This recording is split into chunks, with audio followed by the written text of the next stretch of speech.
Hey guys, thanks for tuning in to another video on ForgottenWeapons.com. I'm Ian McCollum, and I'm here today at Morphy's with this sort of awkwardly tall-mounted gun, which is an LMG 0815. In fact, of particular interest, this is LMG 0815 number 5. It is undoubtedly the lowest serial number 1 still in existence. It's not exactly in its original configuration, but it's got so much of the original add-on material here that is so cool that I definitely have to show you guys this one on video. Now, let me start with a quick overall look at what's original here and what's not. So, the LMG 0815 goes into production in May of 1916. This is basically at the same time that the regular MG 0815 goes into production. Now, the 0815 is the German attempt to make a light machine gun. They took their regular Maxim MG08, which is this huge thing. They removed as much material from it as they could. So on the 08, the receiver is square down here and square back there, and they cut that material away to lighten it.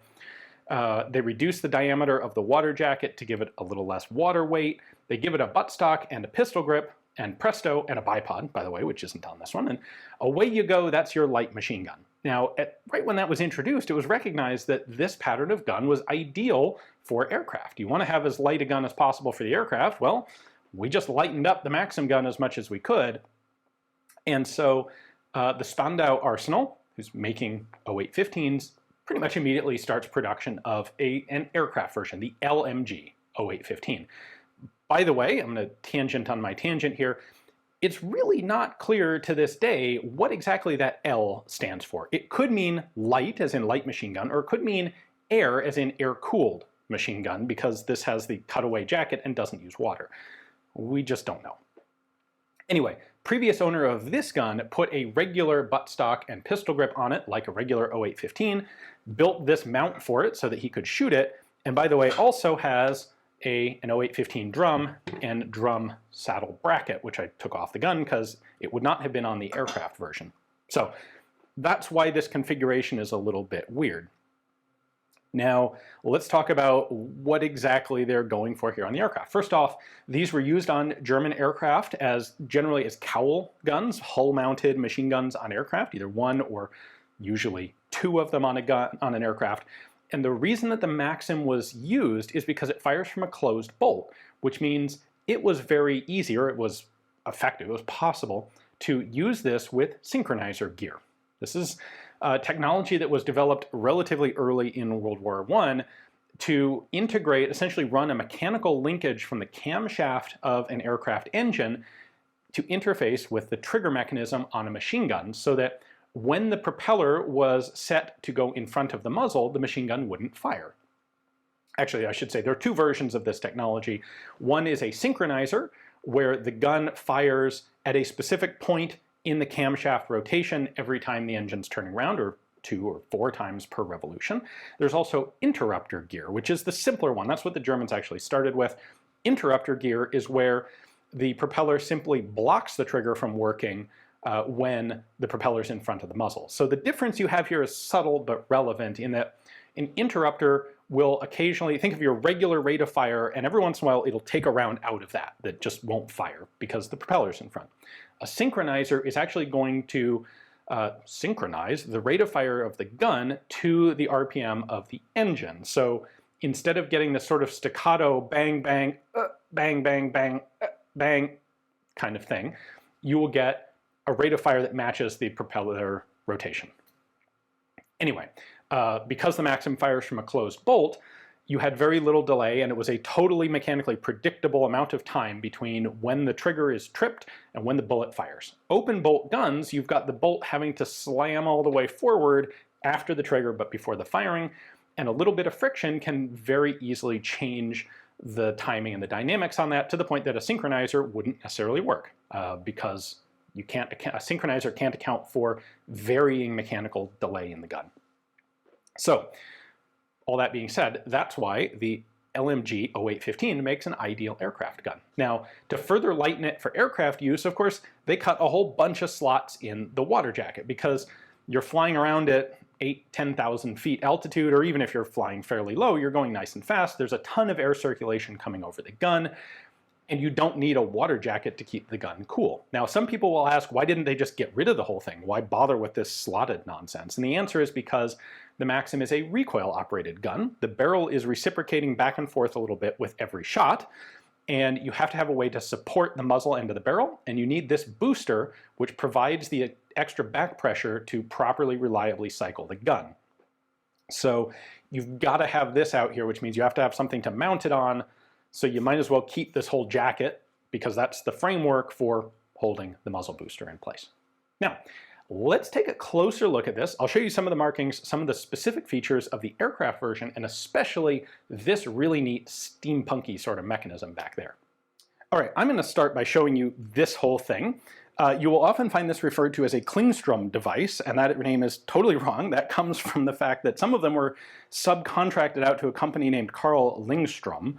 The actual name of this thing in German is one of two. It's either called a Kurbelagerbach or a Segenhebel. My pronunciation probably not being quite correct on those. But this is a device to allow you to cycle the action on the gun from back here as a pilot. If you're an infantryman and you have a problem with the gun, well, you can get to all this stuff. You can, we can open the top cover, we can deal with the belt release here, we can pull on the belt while cycling the gun.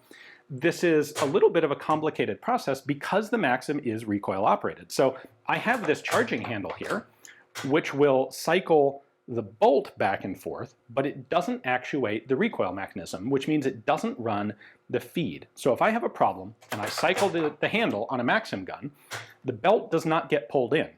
It'll pull it round out of the chamber, it'll eject an empty case if there's one stuck in there, but it doesn't do everything that I need to. What you generally have to do on that is pull on the belt while you're cycling the gun to basically make up for the fact that nothing's pushing the barrel back. That's a real problem if you're a pilot, because as a pilot, you're stuck behind the gun, and if you have a malfunction and you just clear the empty case, well, now the belt hasn't advanced, and so now you're stuck with no round in the chamber next to fire, so your gun's totally dead. So there are like 5 different iterative versions of this mechanism to go on the side of the gun to allow you to pull the whole action back so that the belt feed works. What we've got here primarily, this is the important part, well, 2 important parts. This is just a block. If we want to cycle the whole action, including the feed system, we flip it forward. If we want this to just work like a regular Maxim charging handle, we flip it forward. So I'm going to put it back here. Then I use this as my charging handle. And when I do this, you'll note now, if you watch this handle, this is going to cycle backwards. It's because this extra material is pushing against this. This block is not moving, and this is interfering with it, which means it has to pull this whole assembly back, which is what happens when the gun actually cycles. If you look up here at the feed system when I do this, you can see the feed shuttle cycling back and forth. Where if I undo this and just use the regular charging handle, nothing on the feed system. So this is one of the earliest patterns of this whole contraption. Later on, they would actually simplify it quite a bit. What you'll end up seeing on later pattern guns is a replacement that has a big extended handle like this long up here. And instead of having this set of cams, you would grab that handle and just cycle it back. But for the early examples, that is your mechanical, extra steps charging handle. This style of mechanism would have been seen in aircraft like the Albatross, the Roland, and the Fokker DR-1. Once later aircraft came in, they were generally associated with later versions of this mechanism. Now, there are a couple elements of the aircraft gun that unfortunately we're missing because this has been modified to have a buttstock. There were a couple things that would be mounted back here. There were a couple versions of cartridge counters that they'd keep count by how many times the gun cycled, which would allow a pilot to track how many rounds were left in his belt. There were a couple different versions of those. There were clock types. There were rotary counter types. There were also mechanical safeties back here. In fact, basically every installation of an 0815 with a synchronizer mechanism would have had a manual safety on it. Not for use in the air, but for use when the mechanics on the ground were priming the engine, getting the engine set up. Because remember, you have a gun that the trigger on a Maxim is located down here. That trigger is mechanically connected to the camshaft on the engine. And when the mechanic is getting the engine started, he's standing right in front of the muzzle of the gun. And it could be really easy to accidentally perforate your mechanic. That's a really bad thing. That was the purpose of the mechanical safeties on the aircraft guns. So some of them didn't have, you don't always see a mechanical safety on the gun itself, but you would have found something, a similar sort of safety interlock somewhere in the synchronizer system. So if it's not on the gun, it's probably on the cockpit controls somewhere instead.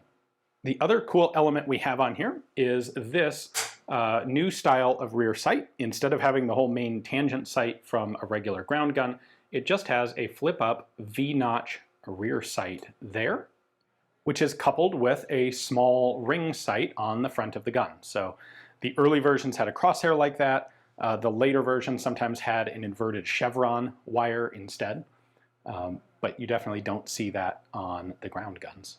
Aircraft machine guns have always been sort of a tricky thing in the collector's market because they're usually set up to fire with hydraulic or mechanical synchronizers to be fixed into mounts in aircraft, and they don't look nearly as cool. They don't look as recognizably like a machine gun as a regular infantry sort of machine gun. And even if you do have one, it can be difficult to figure out a way to shoot it. And a lot of machine gun owners really enjoy actually taking their guns out to shoot them. So that's why we've got this whole contraption here on this one. Is the previous owner came up with this really quite effective way to be able to actually shoot his aircraft LMG 0815.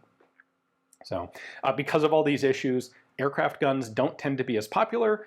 There don't tend to be nearly as many examples of them in collections. And unfortunately, it means we also it's much rarer for us to find totally intact ones with all the original hardware because that stuff's just not useful to the regular recreational shooter, and it's often not taken. When guns are brought home as souvenirs, often a lot of that stuff is just discarded as, you know, weird cable mechanical stuff hanging off the gun that's awkward and clumsy and gets in the way. So very cool to get a chance to see this one.